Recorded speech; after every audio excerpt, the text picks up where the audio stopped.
नमः श्रीवर्धमानाय निर्धूतकलिलात्मने सालोकानां त्रिलोकानां यद्विद्यादर्पणायते यद्विद्यादर्पणायते।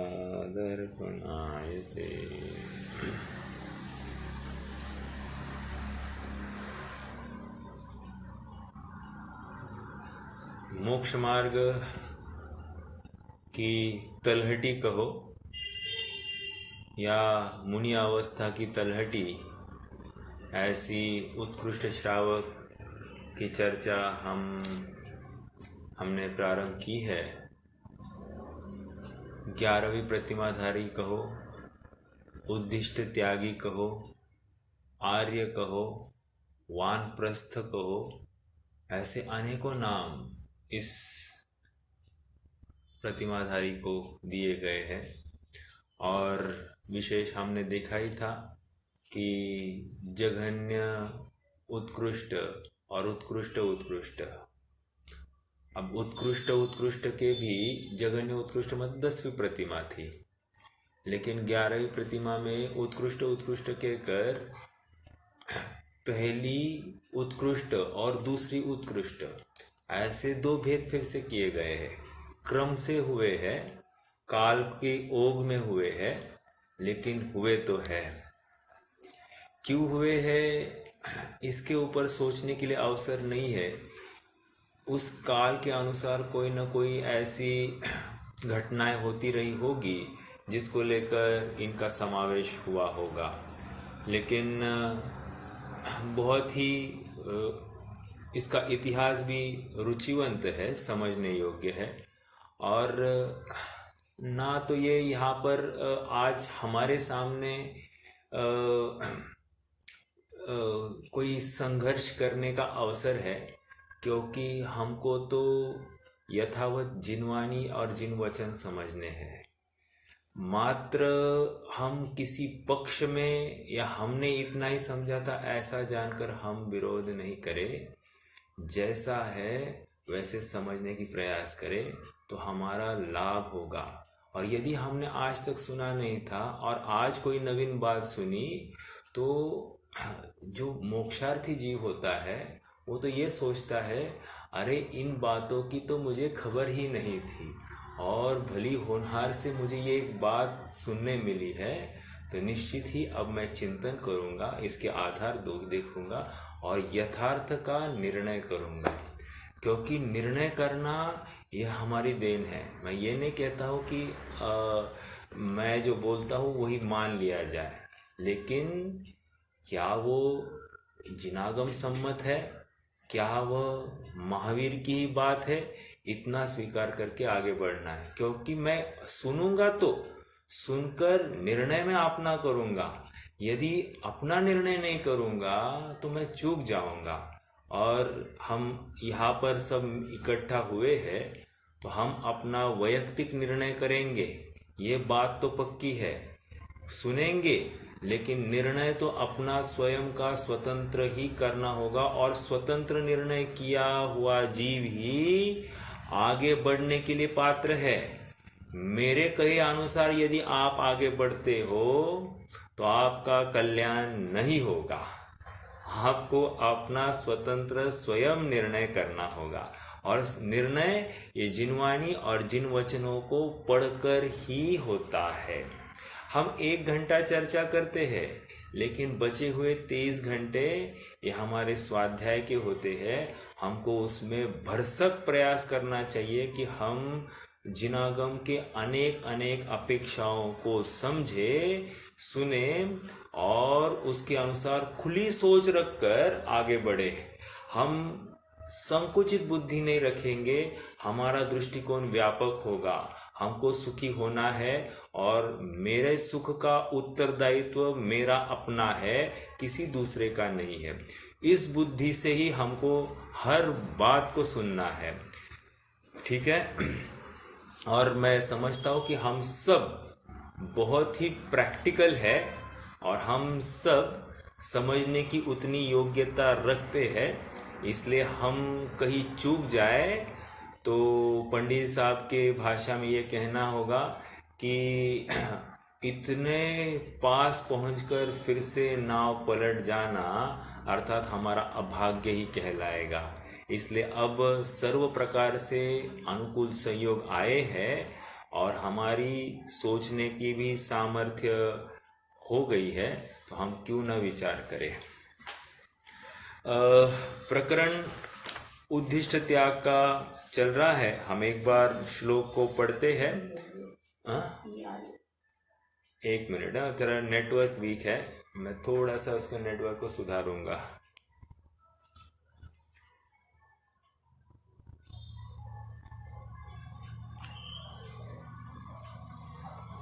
एक बार श्लोक को दोहराते हैं और फिर चर्चा को आगे बढ़ाते हैं।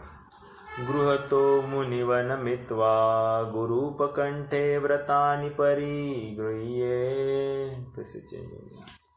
भैक्षाशनस्तपस्यन्नुत्कृष्टश्चेलखण्डधरा।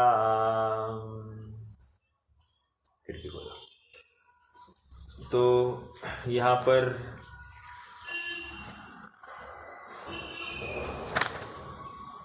हमने कल एक बात देखी थी कि यह, अरे यार, भोजन नहीं होता है, ये हमने देखा था। दूसरा, आज जितनी भी हमको थोड़ी बहुत जैसे हमने कहा था कि 7 घर के जाकर आहार ले सकते हैं, वो हमको दिखाई नहीं देता है। तो कारण क्या होगा?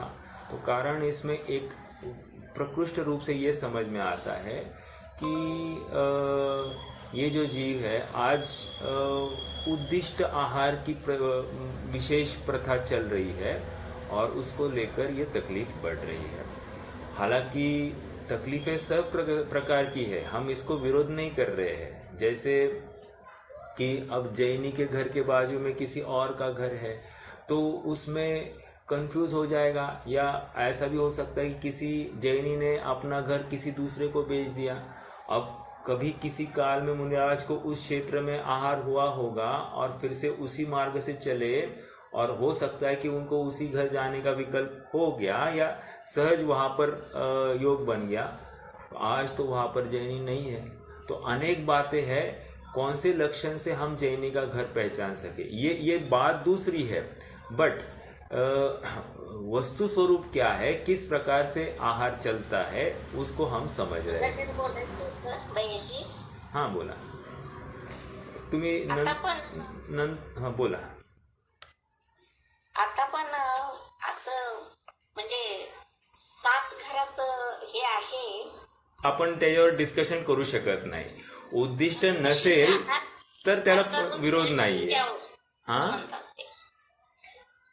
नाही, शुद्ध आहार केलेला असलं तर त्यांनी येऊन शुद्धी सांगून एकाच्या घरात आहार कोणाला। माझा प्रश्न तुम्ही समजला का? उद्दिष्ट आहे का अनिर्दिष्ट आहे? एक सरळ प्रश्न आहे। जर त्यांच्या उद्देशाने बनवला आहे आहार तर हा आगम संमत नाहीये, तर त्याच्यावर चर्चा होऊ शकत नाही।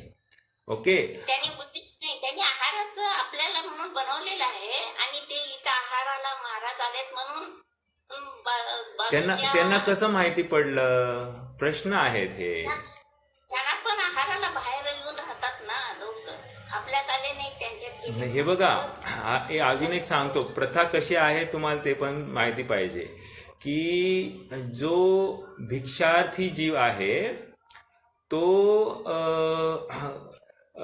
घराच्या 3/4 पुढे येईल आणि त्याच्यानंतर मी पडगहन करणार आहे। माझ्या घरासमोर आलेच नाहीये, घरात त्यांनी प्रवेश केलाच नाहीये, तर मी कसं काय करायचं?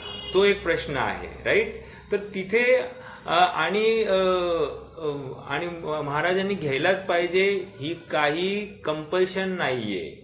मी त्यांनी कंपल्सरी नाही, त्यांना पाहिजे असेल तर घेतील, त्याने घ्यायचं। राईट। आणि शुद्धी सांगायला पाहिजे त्यांनीच येऊन, त्यांनी केले कोणाच्या घराचं आहे ना, जवळच घर पाहिजे, रोड नसावा। मध्ये आणि त्याने जीवन शुद्धी सांगायला पाहिजे. हा तिथं आहे ना, विरोध नाहीये, त्याला विरोध नाहीये. शुद्धी तर म्हणजे तिथं भक्ती असायलाच पाहिजे, मन वचन काय शुद्धी असलीच पाहिजे. पण त्यांच्या निमित्ताने भोजन बनवलं गेलं नसेल. मला माहिती पडलं महाराज आलेत आणि मी एक्स्ट्रा बनवलं. मी रोज माझ्यासाठी 10 पोळ्या बनवतो, आज 11 पोळ्या बनवल्या, आज महाराज येऊ शकतात. मग त्याच्यात दोष आला, उद्दिष्टचा दोष आला.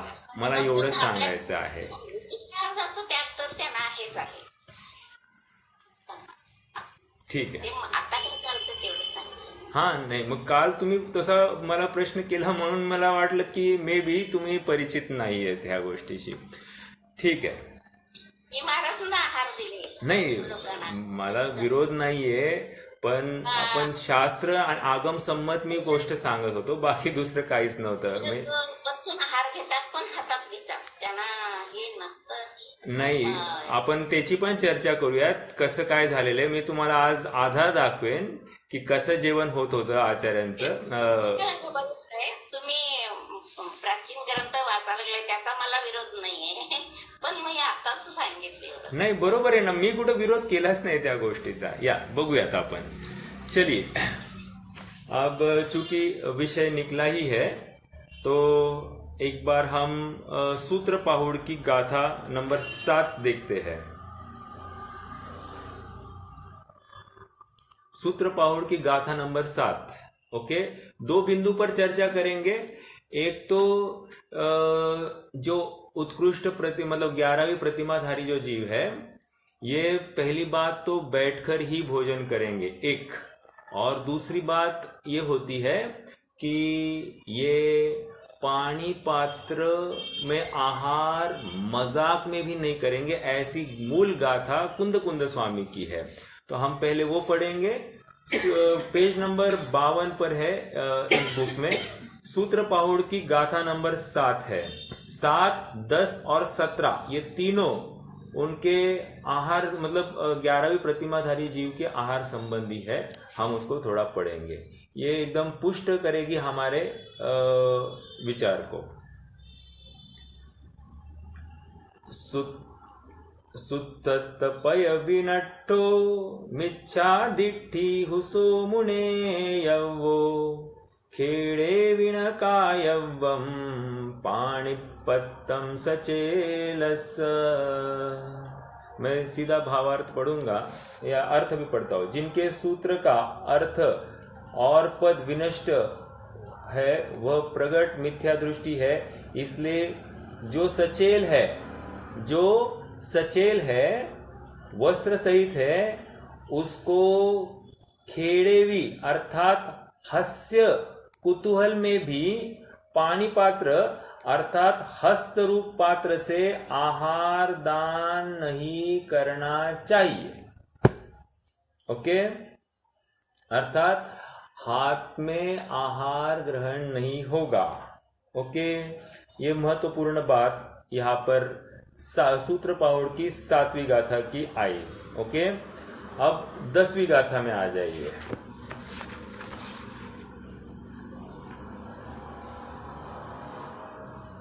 अवशेषाजे लिंगी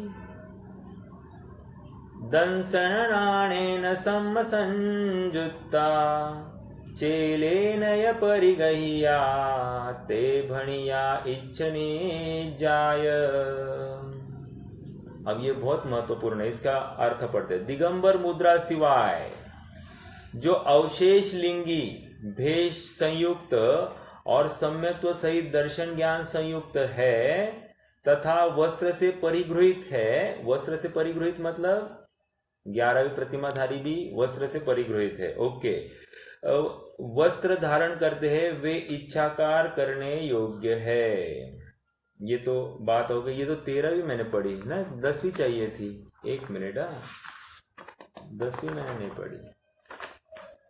हाँ जी, 10वीं.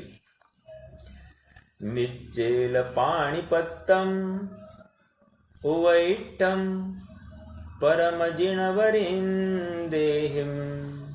एको विमोखमग्गो शेषाय अमग्गया सव्वे. बहुत इंटरेस्टिंग चर्चा है और ज्ञानवर्धक है, इसलिए बहुत गंभीरता से अपन समझेंगे। जो निश्चल अर्थात वस्त्र रहित दिगंबर मुद्रा रूप है और पानी पात्र अर्थात हाथ रूप पात्र में खड़े खड़े आहार करना, इस प्रकार एक अद्वितीय मोक्ष मार्ग तीर्थंकर परमदेव जिनेंद्र ने उपदेश दिया है। ओके, अर्थात ये मुनि अवस्था में ही ऐसा होता है। इसके सिवाय अन्य रीति सब अमार्ग है। मतलब नीचे की भूमिका में पानी पात्र में आहार लेना अमार्ग बताया जा रहा है। कुंद कुंद स्वामी बता रहे हैं ये। ओके, ये 10वीं गाथा। अब हम 17वीं गाथा में आएंगे। 17।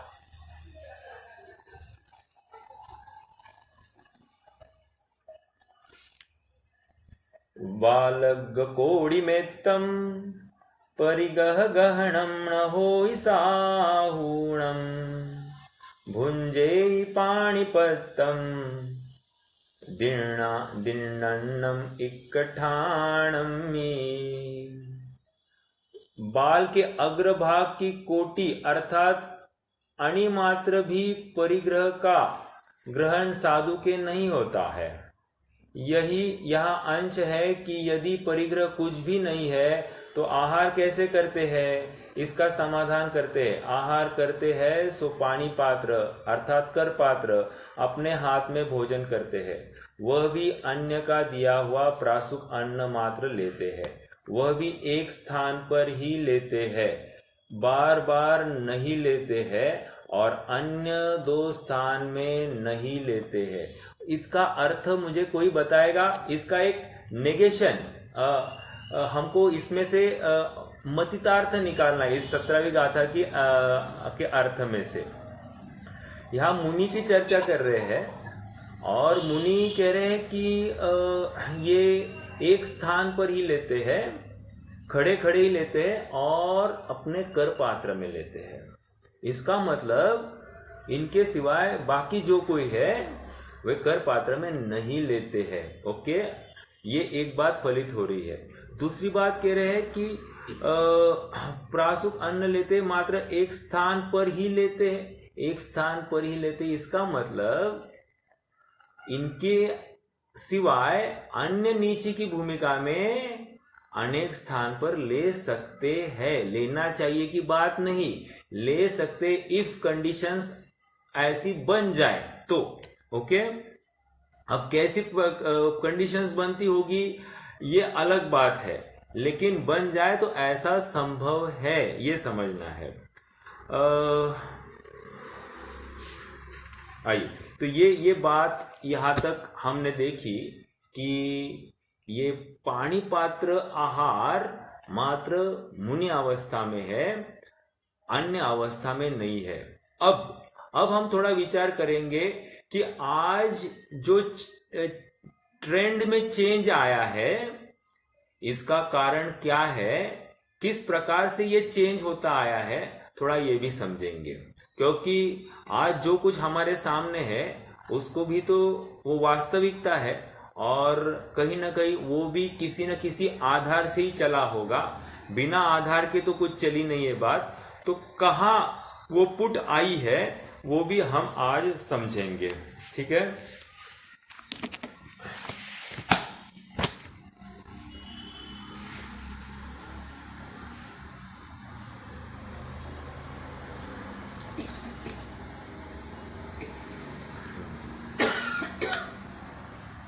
देखिए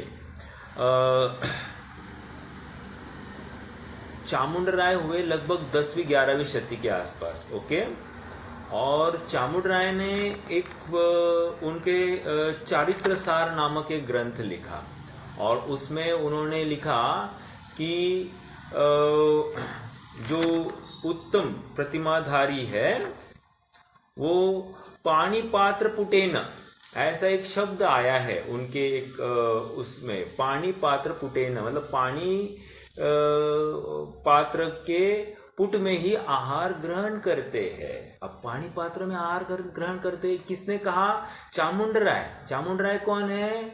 जिनके निमित्त से गोमट सार लिखा गया था।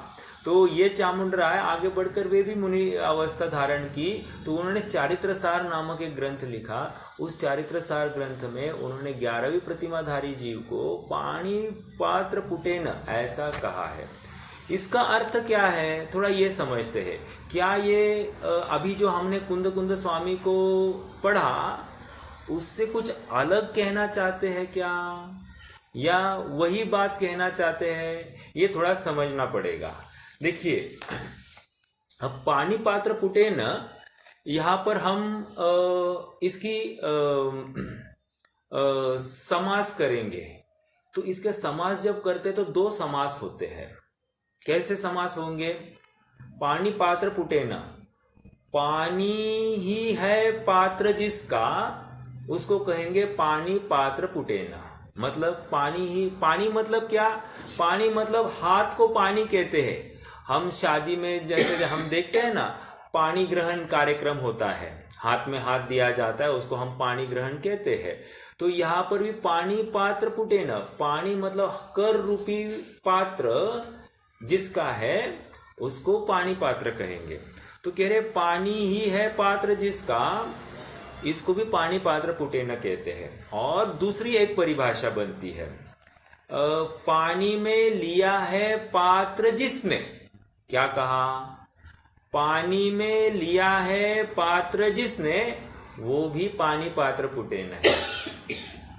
तो अब ये दोनों समास का खेल है, व्याकरण की भाषा है। तो यदि किसी ने बहुब्रूही लगा दिया, बहुब्रूही मतलब पहला, तो उसका अर्थ निकलेगा करपात्री। ओके।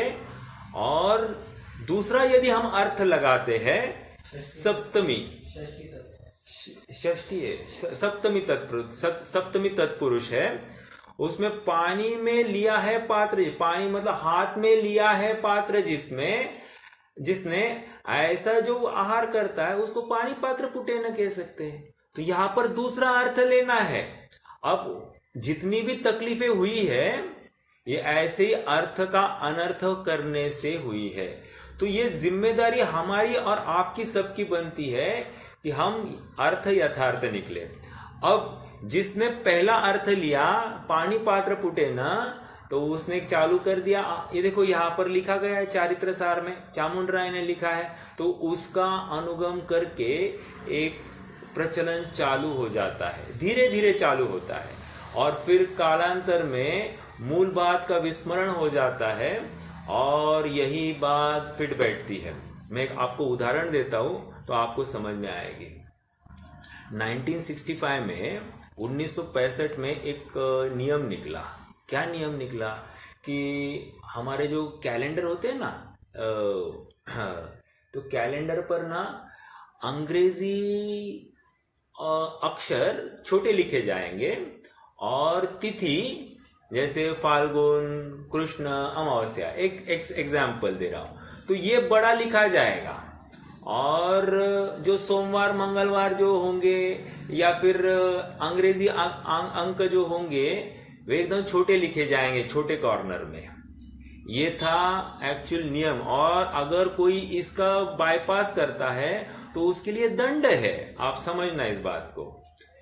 तो 1965 में तो ये नियम निकला है, तो वैसे ही पहले कैलेंडर आते रहे। कालांतर में ये हुआ कि जो तिथि होती थी फाल्गुन, कृष्ण, अमावस्या, XYZ, तो वो कोई समझने के लिए तैयार नहीं है, तो वो छोटी छोटी होती गई। और जो अंक थे जून 20 XYZ, तो ये जो है ये बड़े होने लग गए। और आज ये स्थिति है कि उस छोटी तिथि को तो कोई पढ़ता ही नहीं है, सब तारीख के अनुसार काम करते हैं। हालांकि अभी भी the same law prevails, but ये एक तरीका होता है कि धीरे धीरे लोगों का अभ्यास का अनभ्यास कर लेना, और फिर उसके बाद में जो नवीन बात है, नवीन बात लोगों के दिलो दिमाग पर छा जाती है। और यही हम देखते हैं कि आज आप कोई भी कैलेंडर उठाकर देखेंगे तो वहां पर अंक बड़े दिखाई देंगे और जो तिथियां है वो एकदम छोटी छोटी दिखाई देगी और उसको कोई समझता भी नहीं है। तो ये दशा हो जाती। ये कैसे का अभी कितना समय गया इसमें, मान लीजिए 50-60 साल चले, उसके बाद में आज हमको तो यही प्रचलन है और हमको स्कूल कॉलेजेस में यही पढ़ाया जाता है। और वो दूसरी जो तिथियां है वो तो नाम मात्र के लिए याद कराई जाती है, कराई की तो ठीक, नहीं की तो ठीक, ऐसी वो अवस्था है। समझने की बात इतनी है कि काल पाकर अपने आप नवीन वस्तु जोर पकड़ती है और पुरानी वस्तु का लोप हो जाता है। तो ये चामुंडराय ने 10वीं शती 10वीं-11वीं शती में जो ये बात रखी उसको लेकर पानी पात्र आहार की एक प्रचलन चल पड़ा है। ओके, एक बात अभी वो सही है या गलत है ये मैं इसकी तरफ निर्देश नहीं कर रहा हूं। देखो क्रम कहां से चेंज हुआ है उसको देखेंगे। क्यों? क्योंकि सबसे पहली बार 11वीं प्रतिमा के लिए पानी पात्र पुटेन ऐसा शब्द, ऐसा उच्चारण ये चारित्र सार में पाया जा रहा है और इसलिए अपन कह रहे हैं कि यहां से यहां तक परंपरा वही चल रही थी और अब ये थोड़ी सी एक डाइवर्जन आ गई। अब 12वीं शती में ऐसे हुआ, 12वीं शती में और एक बिंदु अब चर्चा करेंगे कि अब तक जो प्रचलन चलता था, एक ही प्रचलन चलता था, क्या? 11वीं प्रतिमा, उसको शुल्लक कहते थे।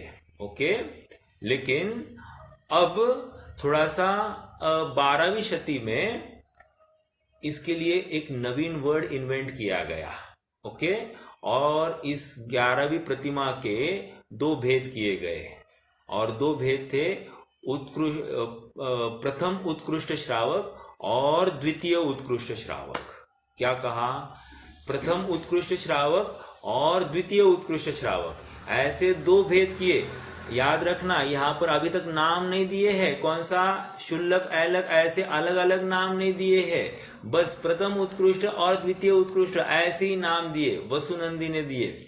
और वसुनंदी आचार्य ने इसमें बहुत दोनों में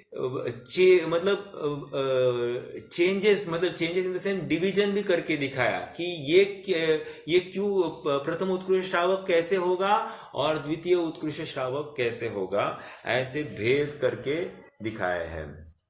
देखिए मैं थोड़े से यहां से बताऊं आपको। प्रथम उत्कृष्ट श्रावक मतलब शुल्लक, जघन्य, और द्वितीय उत्कृष्ट श्रावक मतलब यहां पर ऐलक समझना। ओके, ये पहली बात। दूसरी बात, इनमें डिवीजन क्या क्या अंतर है, तो अंतर के लिए देखो, पहली बात मनीष भैया आप पूछ रहे थे ना, देखो अब ये आ रहा है। कह रहे कि सर्वप्रथम ये शुल्लक जो है ये क्षौर कराएंगे।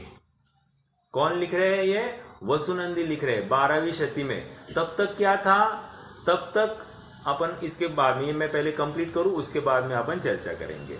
शौर कराएंगे, शौर या हजामत, मतलब कैंची या उस्तारे से ये बाल को आदि को मुंडाते, दाढ़ी आदि करेंगे। और ऐलक क्या करेंगे? ऐलक लोच कर देंगे। तो ये थोड़ा सा ऐलक नाम मैं अभी मेरी तरफ से डाल रहा हूं। उन्होंने क्या लिया है? द्वितीय उत्कृष्ट श्रावक ये नाम दिया है और शुल्लक के लिए प्रथम उत्कृष्ट श्रावक ऐसा नाम दिया है। तो क्षौर कराएंगे प्रथम उत्कृष्ट और द्वितीय उत्कृष्ट लोच करेंगे, एक। दूसरा, ये प्रथम उत्कृष्ट जो है ये एक शाटक धर है। एक शाटक धर मतलब और ऐलक जो है ये एक कोपिन के धारी। अब यहां पर थोड़ा फर्क, एक शाटक मतलब कोपिन तो होगी ही, प्लस एक खंड वस्त्र, और वो खंड वस्त्र इतना बड़ा होगा कि पूरा शरीर तो उससे ढकेगा नहीं। ओके, ये इतना ऐसा वो वस्त्र उनके पास होगा। और कोपिन मतलब, कोपिन का अर्थ यहाँ पर लंगोट आदि समझ सकता है। लंगोट का कैसे अर्थ है? लिंग ओट, जो लिंग को ढकता है उसको लंगोट कहेंगे। तो वो लंगोट ही धारण करेंगे। तो इसमें हम एनालाइज कर सकते हैं कि एक जीव 11वीं प्रतिमा ही है, एक जीव ज्यादा पुरुषार्थी है, एक जीव कम पुरुषार्थी है। तो उसके अनुसार प्रथम उत्कृष्ट श्रावक और द्वितीय उत्कृष्ट श्रावक ऐसा भेद किया जा रहा है। ओके, आगे जो प्रथम उत्कृष्ट श्रावक थे, ये तीसरा पॉइंट। अब प्रथम उत्कृष्ट श्रावक थे, ये एक मृदु उपकरण अपने पास रखेंगे, अर्थात एक कोमल वस्त्र रखेंगे। ओके, और जो द्वितीय उत्कृष्ट श्रावक है वे अपने पास पीछी रखेंगे। अब देखो यहाँ पर भी और एक बात दिखाई दे रही है। उत्कृष्ट श्रावक के पास में, द्वितीय उत्कृष्ट के पास में पींछी होगी, लेकिन जघन्य उत्कृष्ट श्रावक, प्रथम उत्कृष्ट श्रावक के पास में एक कोमल वस्त्र होगा। ओके, ये एक बात। आगे, और वो वस्त्र सूती होगा। ये इस बिंदु के ऊपर भी चलो मैं अभी चर्चा करूं। देखो, हाल ही में एक 40-50 वर्ष पूर्व अक्लूज नातेपुते फलटन साइड में यहाँ पर 2 शुल्लिका दीक्षाएं हुई। तो वहाँ महाराज ने उनको पीछी प्रदान नहीं की, तो तकलीफ ये होने लग गई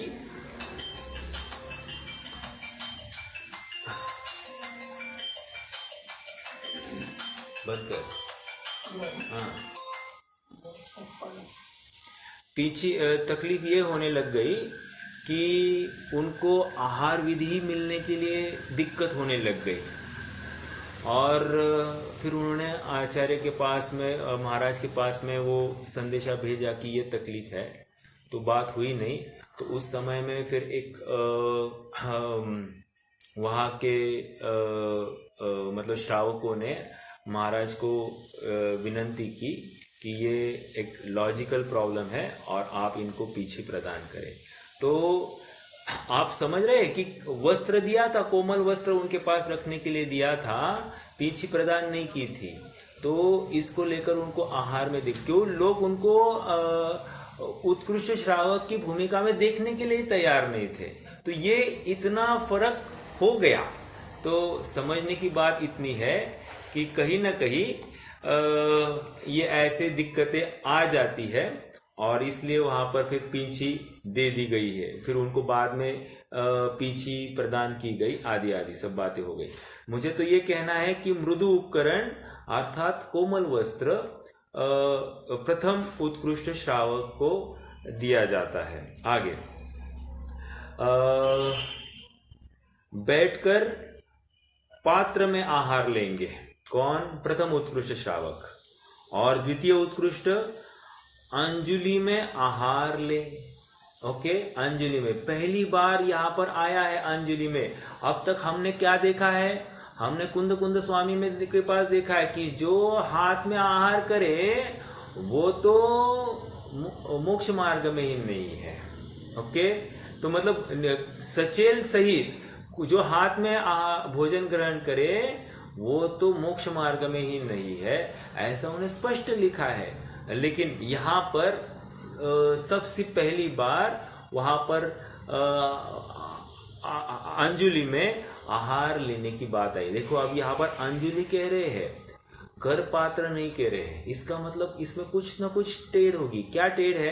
कहते हैं कि ये एक हाथ है और इस एक हाथ में ऐसा लेना। ओके, समझ में आ रहा है क्या आपको? मतलब एक हाथ ऐसा रहेगा पात्र जैसा और दूसरे हाथ से ऐसे खाएंगे। तो ये इतनी सहूलियत यहाँ पर है। ये कर पात्र जैसे मुनि आहार लेते हैं वैसी बात अपन नहीं समझ रहे यहाँ पर। ओके, ये थोड़ा सा चेंज है। और ये भूधरदास जी ने एक जगह पर लिखा है, एक हाथ में पई ग्रास धरी, एक हाथ सोले, मतलब एक हाथ में ग्रास को धारण करना और एक हाथ से लेना। इसको भूधरदास जी ने भी इसको मतलब 11वीं प्रतिमा के लिए उन्होंने बताया है। तो ये द्वितीय उत्कृष्ट श्रावक ऐसा कर सकते हैं, ऐसा वसुनंदी ने कहा है। आगे ये जो शुल्लक है अर्थात प्रथम उत्कृष्ट श्रावक वो अनेक घर भोजी है और द्वितीय उत्कृष्ट श्रावक ये एक घर भोजी है। अब देखो इसमें भी भेद आ गया, ये समझ में आ रहा है क्या? मतलब जो पहले बात चलती थी उसमें अब कहीं ना कहीं विभाजन हुआ है और उस 11वीं प्रतिमा के दो भेद करके वहां पर दोनों के पुरुषार्थ के अनुसार उनके क्रियाएं भी निश्चित की गई है। तो एक घर भोजी कहा और ये शुल्लक का जो जीव है वे अनेक घर भोजी हो सकते हैं, होना चाहिए ये बात नहीं, हो सकते हैं। ठीक है।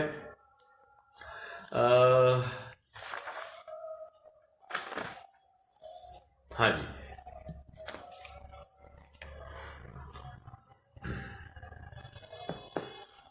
ये इतनी बात सरल सरल, एक हाथ में लेकर दूसरे हाथ में, ठीक है।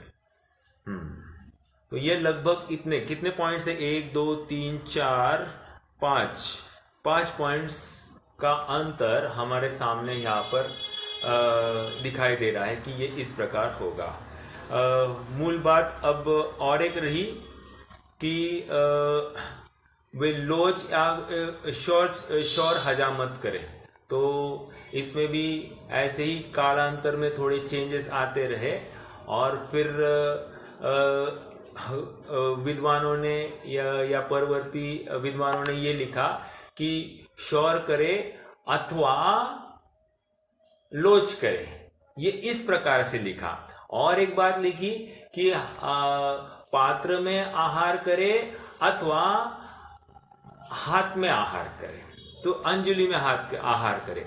ऐसी भी फिर आगे आगे क्रम से आचार्य मतलब विद्वानों ने उनके कथनी चलाई है। कहने की बात ये परिवर्तन आप सबको नोट करना चाहिए कि ऐसा चेंज होता गया है। इसमें हम काल दोष कहेंगे और जीव के पुरुषार्थ की कमी ये भी लगा सकते हैं। ठीक है, बट ये कालांतर में ऐसा ये घटता गया है। अब प्रश्न ये है कि पहले क्या था, ये भी समझना होगा। जैसे शुल्लक अवस्था में पीछी थी या नहीं थी, तो कहते हैं कि जो शुल्लक के लिए बताया ना वो कोमल वस्त्र वही परिधान किया, मतलब वही उनके पास में था, पीछी नहीं हुआ करती थी। बट कालांतर में ये चेंज हो गया है और अब हमारे सामने कोमल वस्त्र वाला कोई दिखाई दे तो उसको ब्रह्मचारी जानते हैं, और ब्रह्मचारी को कौन आहार देता है, ऐसी बात है। तो उसकी भूमिका ही पढ़ने में आज श्रोतागण समर्थ नहीं है। वो पीछी यदि देखे तो ही वो भूमिका आंक सकते हैं, पीछी ना देखे तो भूमिका ही आंक नहीं सकते हैं। इसलिए ये दिक्कत हो जाती है। इसलिए फिर अब सर्व प्रकार से सबको पीछी प्रदान की जाती है। लेकिन कोई ऐसा संघ, हाँ बोलिए। अभी 2 महीने पहले विद्यासागर महाराज जी ने 25 लोगों को शुल्क दीक्षा दिया, तो उनको कोमल वस्त्र दिया है, उन्होंने पिंच नहीं दिया। राइट है ना, अभी भी चलती है, बिल्कुल चलती है। मतलब कहीं कहीं कुछ कुछ संघों में चलता है, बट ऐसा चेंज दिखाई दे रहा। किन किन संघों में आप शुल्लक दीक्षित जीव के पास में आप पीछे भी देखोगे, तो ये ऐसा चेंज क्यों है फिर? तो समझने की बात है कि ऐसा अपने अपने पुरुषार्थ के अनुसार वो ग्रहण किया जाता है। बिल्कुल, बहुत अच्छा आपने वो आधार दिया, मैं वो बता नहीं वाला था, बट ठीक है, मतलब आप परिचित है इस बात से। तो ये एक बात समझने योग्य है। आइए थोड़ा सा, नहीं मैं तो ये समझा रहा हूं कि यहाँ पर मतलब चेंजेस होते गए हैं और कहीं ना कहीं दिक्कतें आ जाती है, इसलिए फिर ट्रांजिशन दिखाई दे रहा है हमको। बाकी मैं किसी के ऊपर दोषारोपण नहीं कर रहा हूं। हाँ बोलिए भैया। यहाँ पे और एक बात लिखा है कि दोनों ही पैदल विहार करते हैं, हाँ रेल मोटर में ये नहीं करते। लेकिन एक हमने प्रथमानियों में कहा देखा है हाँ कि जो विष्णु कुमार मुनि के पास वो शुल्लक मैसेंजर बोल के जाते हैं, हाँ तो वो क्या वृद्धि वगैरह का प्रयोग कर सकते हैं क्या अच्छा। ऐसे केस?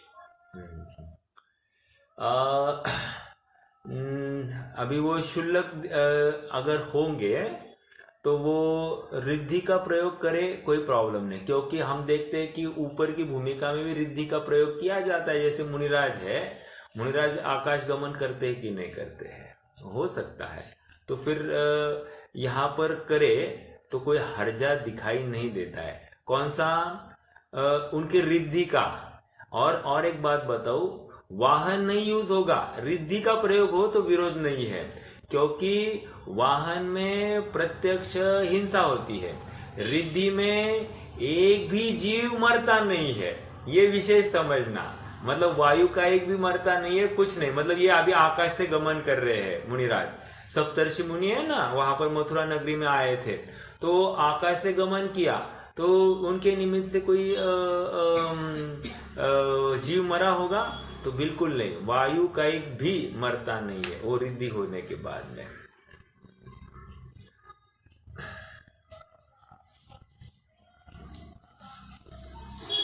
ठीक है, चलिए। तो ये एक बात देखो, इसमें ना एक अंग्रेजी में कहावत आती है, if you give an inch to a stranger he will take a ell. मतलब क्या? इंच भी एक माप है और यल भी एक माप है। मतलब आप मान लीजिए आप ट्रेन में जा रहे हैं और आपकी रिजर्वेशन की सीट है और कोई आपके पास में खड़ा है, तो आप थोड़ा सा उसको परेशान देखकर आप कहोगे भैया बैठ जाओ, या वो कहे भैया थोड़ा सा खिसको, थोड़ी जगह दो, मेरा फिर अगले स्टेशन में उतरना है। तो ऐसा कहकर थोड़ी जगह लेता है और धीरे धीरे ऐसा आप नोटिस करोगे कि आप खिसकते खिसकते आपको छोटी जगह हो जाती है और सामने जो बैठा है उसके पास में बड़ी जगह आ गई है। ये क्या है? If you give an inch to us, मतलब आप थोड़ी सी दो, वो ज्यादा ले लेगा। तो ऐसी बात है कि थोड़ी सी सहूलियत दी और उसका परिणमन इस प्रकार पाया जाता है। ठीक है, तो ये एक हमको समझना चाहिए।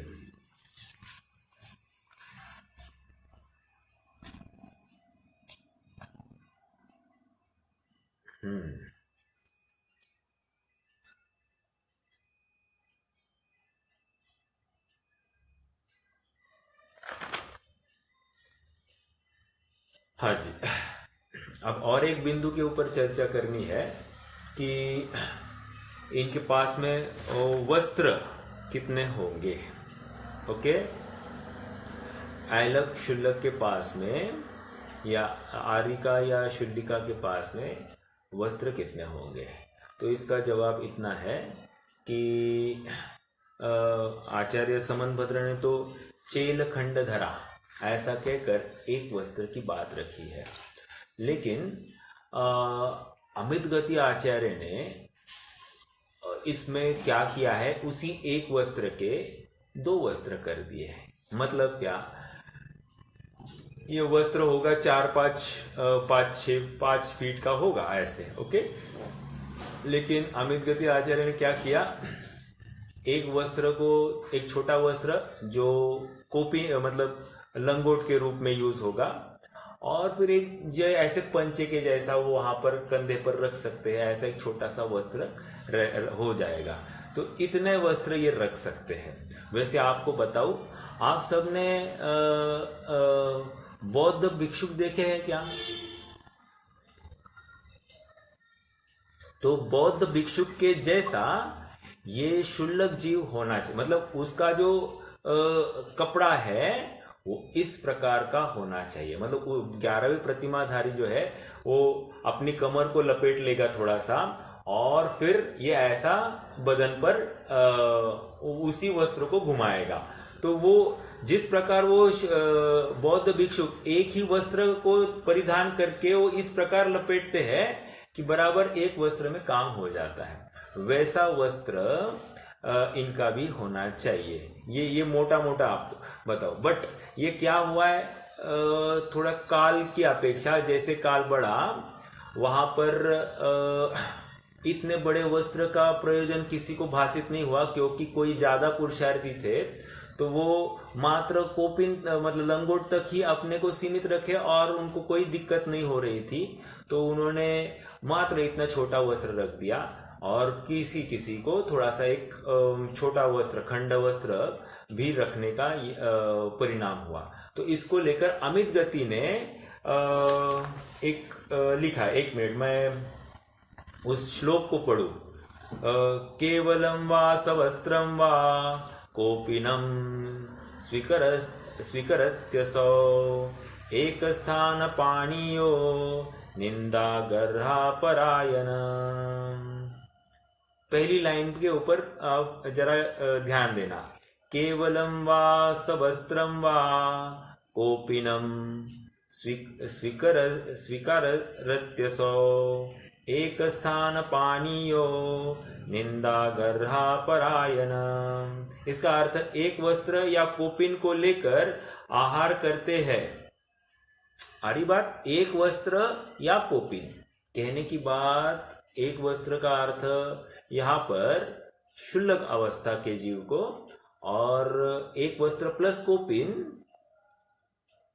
ये sorry, I am very sorry, शुल्लक अवस्था में एक वस्त्र और कोपिन ऐसा लेंगे, और मात्र कोपिन अर्थात लंगोट ये हम ऐलक अवस्था के जीव को, ये इस प्रकार अपन लगा सकते हैं। कहने की बात, हाँ वो रखो यार। तो कहने की बात इतनी है कि ये एक ही वस्त्र रखते हैं। ओके, अब जो 2 दिखाई दे रहे हैं वो एक में से ही 2 हो गए हैं, ऐसा है। वो 2 नहीं है, एक ही वस्त्र के 2 हुए हैं, इसलिए हम उसको एक ही मानेंगे। ऑलराइट, तो ये एक बात और समझने योग्य है। ये तो ऐलक और शुल्लक की बात हो गई। अब आरिका और शुल्लिका माता की क्या परिस्थिति है, तो यहाँ पर कहते हैं वे भी एक साड़ी ही परिधान करती है, अर्थात रखती है। एक साड़ी रखती है मतलब देखो, कोई कोई ऐसा अर्थ कर सकता है शरीर पर जो एक साड़ी, उसके अलावा एक साड़ी रख सकता है, ऐसा भी अर्थ करने वालों ने किया है, लेकिन वो अर्थ युक्त नहीं है। ओके, हाँ, यहाँ पर अर्थ यही लेना है, एक साड़ी मतलब वो मात्र शरीर पर जितनी है उतनी ही साड़ी वे अपने पास रखेंगे। अब साड़ी की साइज क्या है, वो 16 हाथ लंबी होती है, लगभग आप समझ लो कि 8 मीटर की होती है। तो 8 मीटर में वो ऐसा करते हैं कि इस प्रकार लपेटते हैं कि बराबर वो पूर्ण शरीर उनका ढक जाता है। ओके, तो ये इनकी बात है, लेकिन एक ही साड़ी होगी, not 2। Okay, very very clear. Why not 2? इसमें तकलीफ है। मतलब क्या तकलीफ है, उसको ढोएगा कौन? ढोएगा मतलब कैरी करनी पड़ेगी ना। कैरी करने के लिए आप किसको, एक आदमी रखोगे या एक महिला रखोगे, तो फिर से वो कैसे चलेगी? उसके लेकर आपके निमित्त से जो पाप होंगे, तो आरंभ तो हुआ कि नहीं हुआ, तो वो चलेगा नहीं। वो स्वयं रखेंगे। स्वयं रखने के लिए अभी हाथ में एक पीछी है, एक कमंडलू है, और हो सकता है जिनवानी होगी, और अब एक साड़ी भी ढोएंगे क्या? नहीं ढो सकते, प्रैक्टिकली पॉसिबल नहीं है। इसलिए एक शरीर पर जितनी साड़ी है उतनी ही होनी चाहिए। एक बात ये रही, मान लीजिए कि साड़ी साथ में रखे और बारिश हो गई तो साड़ी गीली होगी कि नहीं होगी? क्या प्लास्टिक की थैली लेकर तो नहीं घूम सकते हैं, तो उसका क्या करेंगे? फिर से उसको सुखाने का विकल्प होगा, तो विकल्प होगा मतलब और फिर से तकलीफ। मतलब ये अवस्था क्यों धारण की है उस जीव ने? आत्म कल्याण के लिए, आत्मा के लिए गृहस्थी का त्याग इसलिए किया है, या उद्दिष्ट त्यागी वन विचरू इसलिए हुए है कि अब गृहस्थी के विकल्प ही नको, इसके लिए वो यहाँ पर आया है। और यहाँ पर भी फिर से गृहस्थी जैसे ही विकल्प करेंगे तो कैसे चलेगा? तो लॉजिकली उनके पास में एक्स्ट्रा कोई साड़ी है ऐसा भाषित नहीं होता है, होनी लॉजिकली बैठती नहीं है बात, क्योंकि फिर उनके जिस उद्देश्य से उन्होंने संयम धारण करने के लिए यत्न किया है, मतलब संयम की बात कर रहा हूं, तो वो सेटिस्फाई नहीं हो रहा है। ओके, अब हम ना इसको ना मान लीजिए चारों अनुयोग के माध्यम से हम इस बात को पुष्ट करते हैं कि आरिका माता के पास में भी एक ही साड़ी होती है। ये बहुत ही इंटरेस्टिंग है, आप थोड़ा सा समझना। पहले हम प्रथमानुयोग का विचार करते हैं। प्रथमानुयोग में कहा आता है ऐसे कि वो एक साड़ी रखते हैं, तो ऐसा डायरेक्टली तो कोई लिखा हुआ नहीं है, लेकिन हम एक घटना को देखते हैं और घटना के माध्यम से समझेंगे। जैसे महावीर की मौसी थी ज्येष्ठा, ओके, उन्होंने श्रेनिक राजा ने उनको भी मतलब अभय कुमार ने उनको भी मनाने की बहुत कोशिश की, लेकिन वो मानी नहीं और उसके छल को देखकर उनको वैराग्य आया और उन्होंने आरिका दीक्षा ले ली। अब हुआ ऐसे कि किसी प्रसंग में घोर वर्षा हुई और वर्षा में वे पूरी भीग गई थी, तो भीगने के बाद में वे किसी गुफा में वहाँ पर साड़ी को निचोड़ने के लिए गई, अर्थात गीली साड़ी को थोड़ी सुखाने हेतु गए तो वहाँ पर मुनिराज ने उनको देखा और फिर उनके निमित्त से रुद्र की उत्पत्ति हो गई। कहने की बात यह है, यदि उनके पास में स्पेयर साड़ी होती तो होने की संभावना नहीं दिखाई देती, तभी तो जाकर उन्होंने इस साड़ी को निचोड़ने के लिए साड़ी उतारी थी। कहने की बात यह है कि उनके पास एक्स्ट्रा साड़ी नहीं थी। ओके, दूसरा हम विचार करते हैं कि चरणानुयोग इसके लिए क्या आधार देता है। तो पहली बात तो उनके स्नान व्रत है। किसका? 11वीं प्रतिमाधारी जीव का भी स्नान व्रत होता है, तो वो डेली नहाते नहीं है। कपड़े किसको बदलने हैं?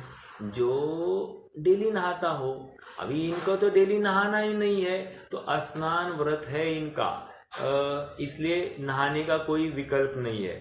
दूसरी बात, ये वन विचरु है, वन विचरु है, वहां पर पानी बाल्टी ये कौन ला कर देगा, और पानी के झरने उनको डेली डेली थोड़ी मिलेंगे यहाँ पर वन में, तो वो भी संभावनाएं बहुत कम है, इसलिए नहाते नहीं है, ये उसमें से निश्चित होता है। तो जब नहाते नहीं है तो कपड़े बदलने का प्रयोजन दिखाई नहीं देता है। ओके, तो ये चरणानुयोग की अपेक्षा अपन थोड़ा सा देखें।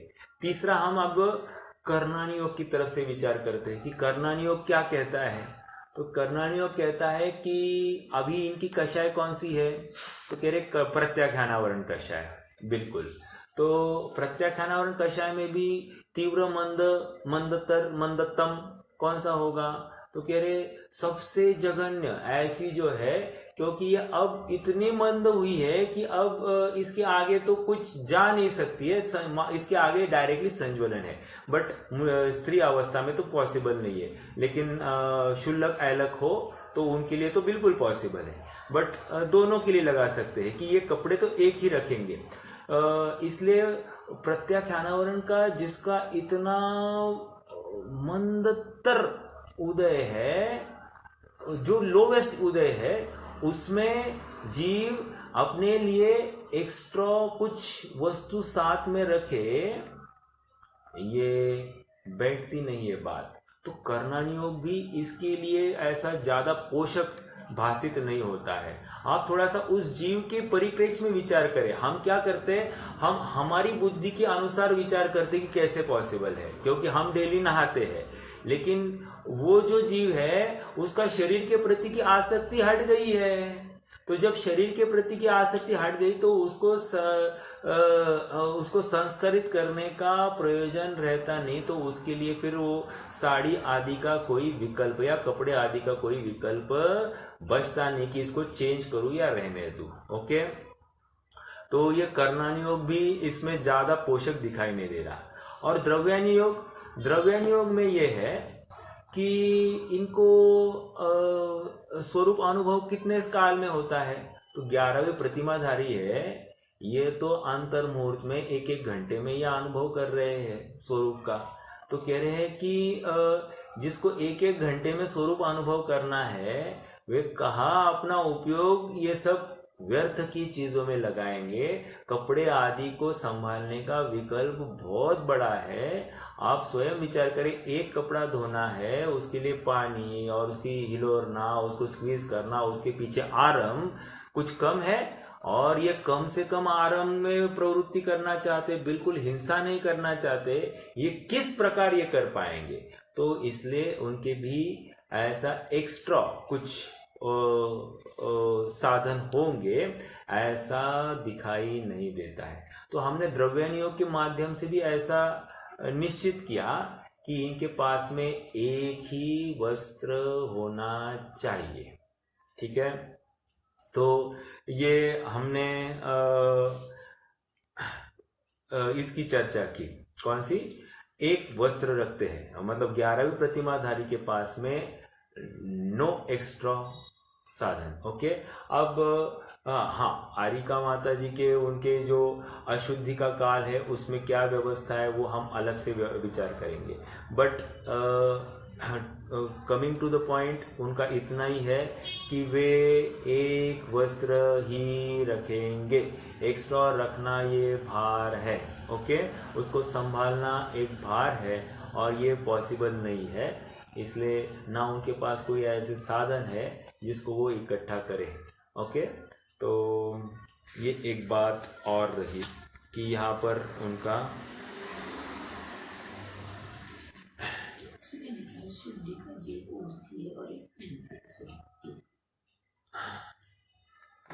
ठीक है, कहाँ पर है? हाँ,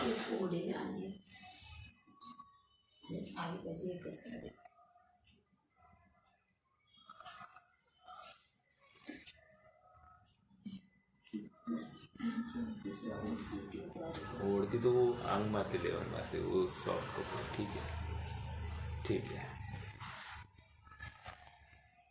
देखो, ये मेरे पास में है संयम प्रकाश ग्रंथ है। ये आचार्य सूरसागर ने इसे लिखा है। यहाँ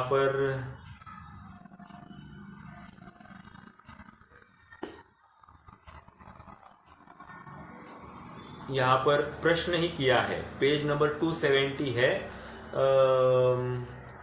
संयम प्रकाश पूर्वार्ध भाग 1। इस ग्रंथ के 4 भाग है। पूर्वार्ध के 2 वॉल्यूम्स और उत्तरार्ध के 2 वॉल्यूम्स। तो पूर्वार्ध भाग 1 भाग 2, उत्तरार्ध भाग 1 भाग 2। तो ये पूर्वार्ध भाग 1 का कॉपी है और उसमें पेज नंबर 270 पर है। आरिकाओं को 2 साड़ी रखने की आज्ञा है या 1 साड़ी रखने की? स्पष्ट प्रश्न है। देखो, श्री कुंद आचार्य ने सूत्र प्रावृत में स्पष्ट वर्णन किया है कि आरिका एक वस्त्र ही रखती है, जिसका प्रमाण इस प्रकार है। जिसका प्रमाण ऊपर दिया जा चुका है। उसके लिए उन्होंने सूत्र पाहुड़ की 22वीं गाथा दी है। लिंग इत्थीनम हवदी भुंजई पिंडम सुयेय कालम्मी अज्जीयवि एक वत्था वत्थावरणेन भुंजे जेदिम। अर्थात आर्दिका का एक वस्त्र होता है।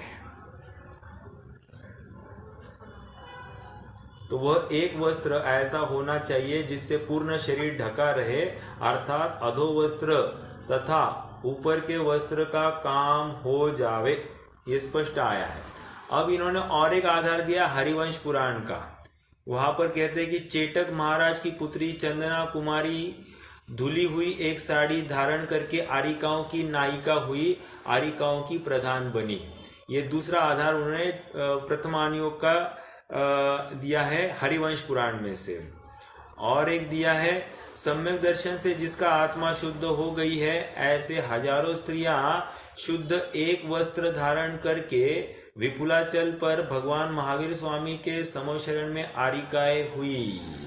ओके, ये और एक बात इंगित करता है कि इनको साड़ी प्रदान नहीं की जाती है, ये स्वयं साड़ी परिधान करके ही दीक्षित होने आ जाती है। मतलब ऐलक कहो या शुल्लक कहो या आरिका कहो या शुल्लिका कहो, ये स्वयं अपना वस्त्र लेकर वहां पर आते हैं, दूसरा देता नहीं। उद्दिष्ट होना नहीं चाहिए, सीधा यहाँ पर भी वस्त्रों में भी पींची कमंडलों में भी उद्दिष्ट नहीं चलेगा। ओके, और एक प्रश्न है, बस उस प्रश्न का विचार करते हैं। मान लीजिए कि ऐलक महाराज की लंगोट है या फिर वो खंड वस्त्र है, वो बहुत जीर्ण शीर्ण हो जाए, तो उस केस में क्या होगा? या आरिका माता का जो साड़ी है वो जीर्ण शीर्ण हो जाए तो क्या करेंगे? तो इसका समाधान इतना ही है कि जब वह आहारचर्या के लिए किसी श्रावक के घर पहुंचते हैं तो श्रावक नोटिस करे कि इनके वस्त्र बहुत जीर्ण शीर्ण हुए हैं, तो श्रावक उनको अपना वस्त्र ऑफर करते हैं।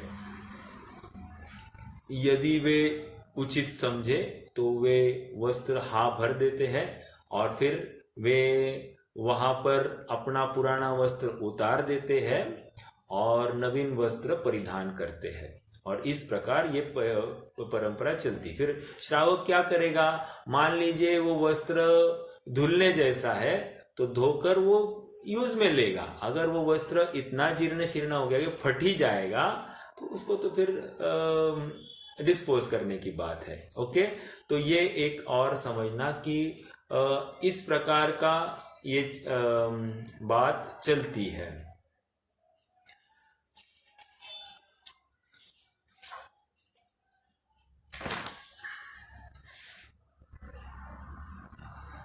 देखो, और एक शांतिनाथ पुराण में लिखा है, एक साड़ी के अतिरिक्त सारे बाह्य अभ्यंतर परिग्रह का त्याग कर वह अपराजित नाम की विद्याधरी 700 कन्याओं के साथ मुक्ति प्राप्ति के लिए दीक्षित हो गई। ऐसे और एक शांतिनाथ पुराण में ही आता है, शांतिमती नाम की विद्याधरी ने एक साड़ी के सिवाय अन्य अनेक प्रकार की बाह्य परिग्रह एवं मिथ्यात्वादी अंतरंग परिग्रह को छोड़कर दीक्षा धारण की। ओके, तो इस प्रकार अनेक आधार है जो ये सिद्ध करते हैं कि 11वें प्रतिमाधारी के पास में एक ही वस्त्र होता है। ओके, एक्स्ट्रा ऑल्टरनेटिव वस्त्र नहीं होता है, ये यहाँ से निश्चित होती है बात। ठीक है, आज रुकते हैं। और कोई प्रश्न है तो कर सकते हैं, अपन और उसके ऊपर विचार करेंगे, नहीं तो फिर क्रमशः और प्रकरण को बढ़ाएंगे। संयम प्रकाश भैया, हाँ, संयम प्रकाश जो है, ये जो ग्रंथ है ना, अभी लाइव स्ट्रीमिंग होता है संजय जी गोदा का डेली। हाँ जी, ये बता रहे वो उत्तरार्ध का है, शायद उत्तरार्ध का मेरे ख्याल से चलता है उनका। ये पूर्वार्ध भाग 1 की बात कर रहा हूं मैं, उसमें यह आधार है। 4 वॉल्यूम है, लगभग 500 600 पेजेस के एक वॉल्यूम है, ज्यादा ही होगा। तो ऐसे 4 वॉल्यूम्स है।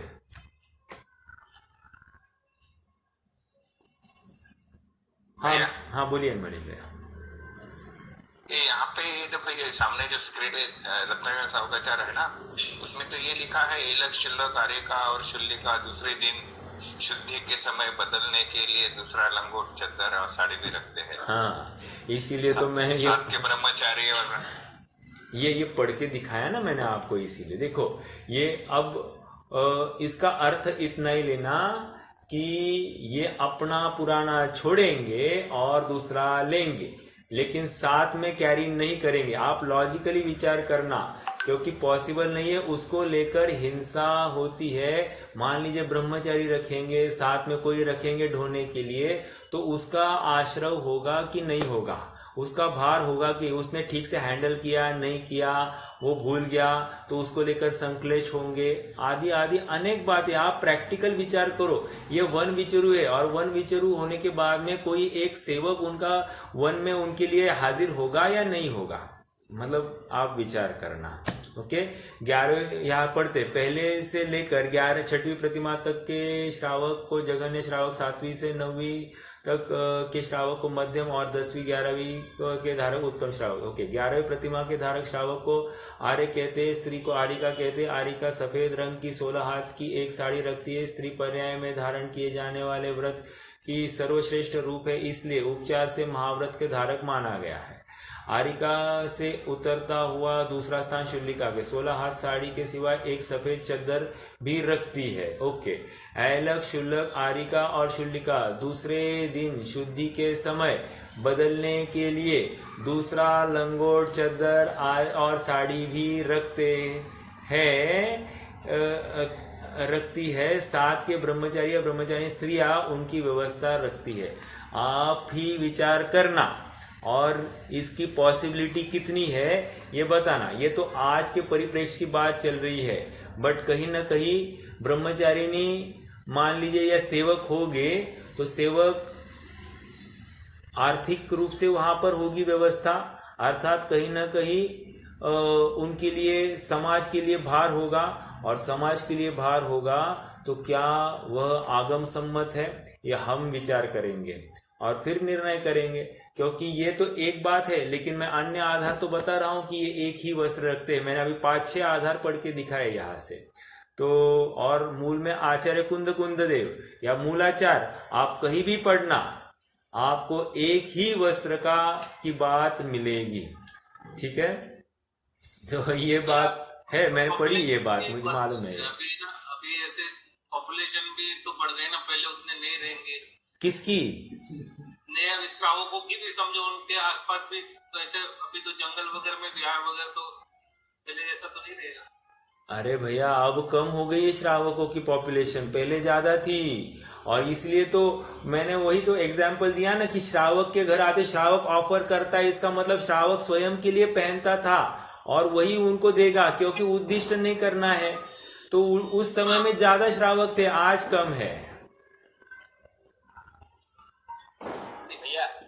हाँ हाँ भैया, नहीं ये अभी ये अरिका जी का है ना, अरिका जी तो एक ही वस्त्र रहता है, तो वो शुद्धि के वक्त ऐसा बताया है अभी कि आधा आधा आधा कपड़ा वो धो लेते हैं और शरीर पे ही आधा फिर सुखा लेते हैं, फिर आधा बची वाला बांध लेते हैं। राइट, मैं ये बात करने वाला था। मतलब वो जब अशुद्धि का काल होता है उसके बाद में वो कैसे ये करते हैं, तो उसमें तो यही है कि पहले आधी साड़ी वे रिमूव करते हैं, उसको बाकी सबके कमंडलों का पानी इकट्ठा करते हैं और उसमें से वे आधी साड़ी निचोड़ते हैं और फिर उसको सुखाने रखते हैं। जैसे ही थोड़ी वो सूखने को हो गई तो फिर वो लपेटते हैं और दूसरी बची हुई आधी साड़ी को फिर से वो धोते हैं और उसको सुखाते हैं और फिर उसको पूर्ण परिधान करते हैं। तो ये इतना यत्न क्यों करेंगे? एक साड़ी होगी तभी तो इतना यत्न करेंगे। अगर उनको चेंज ही करना था तो फिर ये इतना यत्न क्यों करेंगे? ऐसा फिर पॉसिबल ही नहीं था। और ये बिल्कुल प्रावधान बताया, मूलाचार आदि ग्रंथों में ये बात आई है, तो वहां से हम समझ सकते हैं। ये एक्चुअली प्रभाचंद्र की टीका का हिंदी अनुवाद किया गया है, तो कहीं ना कहीं प्रभाचंद्र ने अगर लिखा है तो इनको भी लिखना पड़ा है। और समझने की बात यह है कि उसमें कुछ कचास है, मैं इतनी बात रखता हूँ। ओके, अब आप भी बिल्कुल इसके ऊपर बहुत देखो, हमको प्रश्न आना है, ये बहुत बड़ी बात है। प्रश्न आया है, ये हमारी उपयोग की सफलता समझना, लेकिन इसको यहां तक ही छोड़ना नहीं, अब इसका तहकीकात करके यथार्थ निर्णय तक पहुंचना है। मात्र आधा अधूरा छोड़ना नहीं, ये अरे हाँ शंका है कुछ होगा, अभी हम एक ये बोलता है एक वो बोलता है, क्या मालूम क्या होगा, छोड़ो ना, जो हो रहा है होने दो, ऐसे छोड़ना नहीं। अभी इसकी पूरी तहकीकात करना, अनेक अनेक आधार ढूंढना और फिर निर्णय करना। ओके, लेकिन ये इसमें कचास है इस कथन में। ये अगर इतना इसको ले सकते हैं कि कोई ऑफर करे, शुद्धि के लिए ऑफर करे। देखो जैसे अब भैया ने अशुद्धि का बताया, आरिका माता का, ऐसे और थोड़ा समझिए। जैसे वे शौच के लिए भी जाते हैं ना, तो उनको पूरे कपड़े उतार कर बैठना पड़ता है। तो कपड़े उतार कर बैठेंगे तो फिर साथ साथ 3-4 आरिकाएं, कम से कम 4-5 आरिकाएं जाती है जो उनको घेर कर ऐसी खड़ी रहती है और फिर ये शौच करती है। मतलब ये इस प्रकार की व्यवस्था है। भोजन आहार व्यवस्था के लिए भी एक अकेली नहीं जाएगी, साथ साथ 2-2, 3-3 जन जाएंगे ही जाएंगे। कम से कम की बात है, 4-5 भी हो सकते हैं। क्यों? क्योंकि शील की भी रक्षा है, आदि आदि सब बातें हैं। तो ये एक समझना होगा। ऐलक का भी ऐसा है। ऐलक आदि को भी, उनको भी विकार हो जाए तो उनकी भी लंगोट खराब हो सकती है। वीर्य स्खलन आदि होने से लंगोट खराब हो सकती है। क्यों? विकार अशुभ परिणाम हो गए, कुछ भी हो सकता है, तो हो सकता है।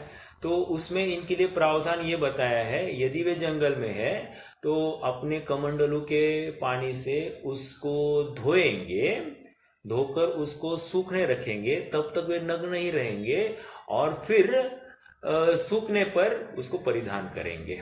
ओके, तो ये एक बात है।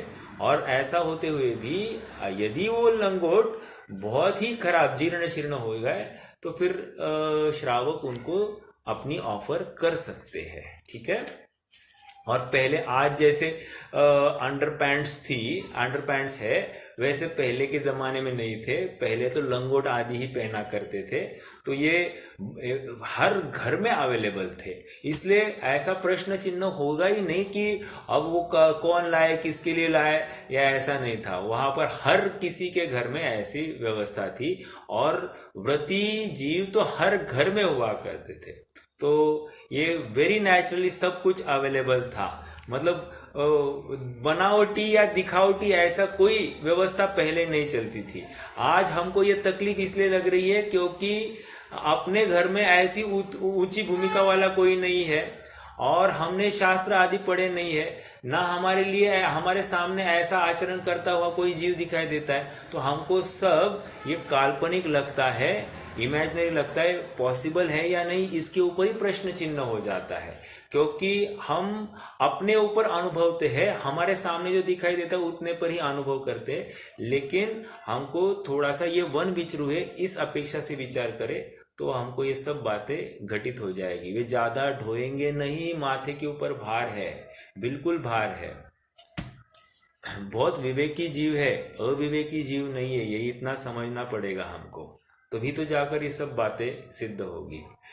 देखो अभी कपड़े की बात कर रहे हैं ना, मैं आपको आर्किमिडीज का एग्जाम्पल देता हूँ और फिर खत्म करेंगे। काफी देर हो गया है, लेकिन चर्चा चली तो बोल देता हूँ। आर्किमिडीज था, वो ग्रीक फिलोसोफर था, और उसको एक प्रश्न था, वो बहुत सता रहा था कि डिस्प्लेसमेंट, पानी कितना डिस्प्लेस होता है, इसके ऊपर उसका चल रहा था। तो वो कह रहे, एक दिन वो पानी के टब में नहा रहा था, अचानक पानी स्पिल हो गया। स्पिल होने के बाद में उसको एकदम स्ट्राइक हो गया कि अरे, मेरी जितनी वॉल्यूम है उतना ही वॉल्यूम का पानी यहाँ से स्पिल हो गया है। बस वो इतना खुश हो गया कि नंगा नंगा भागता हुआ ही वो राज्यसभा में पहुंच गया। अब वो जैसे राज्यसभा में पहुंचा तो सब हंसने लग गए। ये बोला, क्या हो गया, आप क्यों हंस रहे हो? अरे कह रहे कि तुमने हुलिया देखा है, तुम तो नंगे हो। तो नंगे हो तो क्या हुआ? तो कह रहे कि अरे नग्नता में कि तुम्हें बिल्कुल शर्म नहीं आई, तुम बड़े आदमी हो। कह रहे मैंने इतनी बड़ी उपलब्धि कर ली है, इसके सामने ये नग्नता कुछ भी नहीं है। This is what statement is. तो इसका मतलब क्या, जिसको उपलब्धि हो गई है उसको शरीर की कोई अवस्था है वो बिल्कुल काउंट नहीं करती है।